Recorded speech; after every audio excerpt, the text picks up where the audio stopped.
L'Arguenon est une rivière qui prend ses sources dans le Mené et débouche au large de Saint-Caux-le-Guildo.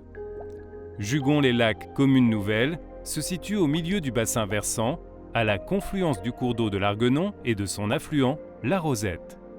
Le débit des rivières varie naturellement. Lorsqu'un épisode pluvieux survient sur le bassin versant, en amont de la commune, une partie de la pluie ruisselle sur les sols et rejoint les rivières, provoquant leur montée. On parle alors de crue. Si les épisodes pluvieux se succèdent, ou si la pluie est trop forte pour s'infiltrer dans le sol, le ruissellement s'intensifie et les rivières débordent. C'est l'inondation. Les inondations sont amplifiées par les aménagements réalisés par l'homme. Imperméabilisation liée à l'urbanisation, déplacement et curage des cours d'eau, suppression des haies dans les champs. Il existe différents types de crues. On les distingue selon leur intensité et leur probabilité de se produire. Par exemple, les crues décennales, qui ont une probabilité sur 10 de se produire chaque année, et les crues centennales, qui n'ont qu'une probabilité sur 100 de se produire tous les ans.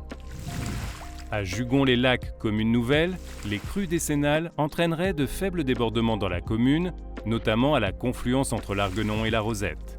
Les crues centennales, quant à elles, inonderaient la majorité du centre-ville, avec des hauteurs d'eau conséquentes, supérieures à 2 mètres par endroit.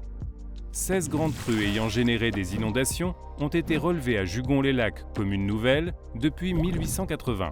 Les plus récentes remontent à 2010 et 2014. Alors, comment faire pour réduire le risque d'inondation ?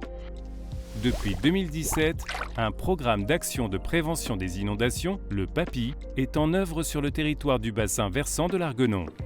Son rôle est de sensibiliser la population au risque d'inondation, acquérir des connaissances sur les crues, réduire la vulnérabilité des bâtiments, étudier des projets d'aménagement et engager des travaux pour favoriser le ralentissement des écoulements en amont des sites sensibles et ainsi les protéger. Malgré ces actions, des inondations peuvent à nouveau se produire. Dans ce cas, les collectivités, l'État et les services de secours se coordonnent sur le terrain pour assurer la protection des biens et des personnes. Afin d'éviter tout danger, la population a également un rôle à jouer lorsqu'une inondation survient. Elle doit s'informer via les médias et respecter les consignes des autorités. Ne pas s'engager sur une route inondée, à pied ou en voiture, se mettre à l'abri dans un bâtiment et se réfugier à l'étage si l'évacuation n'est pas possible. Se soucier des personnes proches ou vulnérables en leur téléphonant régulièrement ou en leur proposant de l'aide. Ensemble, adoptons les bons comportements.